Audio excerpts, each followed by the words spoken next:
So we've had a fair amount of immigration since the 1940s, and it's been quite successful. And in some ways, you want to ask yourself why that has been the case, which is not really the question that's being asked now, because there is a sort of alarmist tone, both in the Swedish debate and especially in foreign countries where, most of the time you hear about burnings and lootings and all sorts of trouble.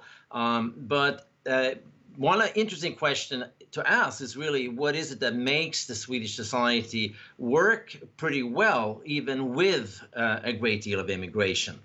And here I think there are like two answers to that question. One is that Swedish national identity is not particularly organized around ethnic ideas of national identity. It's a much more civic ideal that revolves around the citizenship and democracy. The second thing, and that's what that book that you mentioned was all about, it's a very individualistic society. It's based on a very strong alliance between the state and the individual citizen.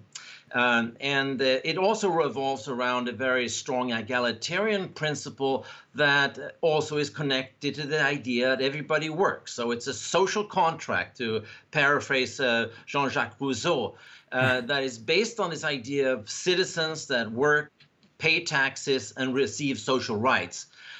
So it is in many ways a very open society, assuming, however, that everybody contributes and work.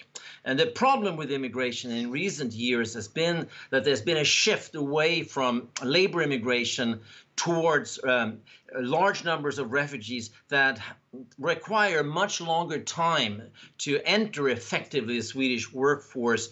And without entering the workforce, there is very little chance for them to actually be fully integrated into Swedish society. So this is the key challenge that we have right now. Some of that has to do with numbers and speed of immigration, and the other one is this shift from labor immigration to refugee immigration.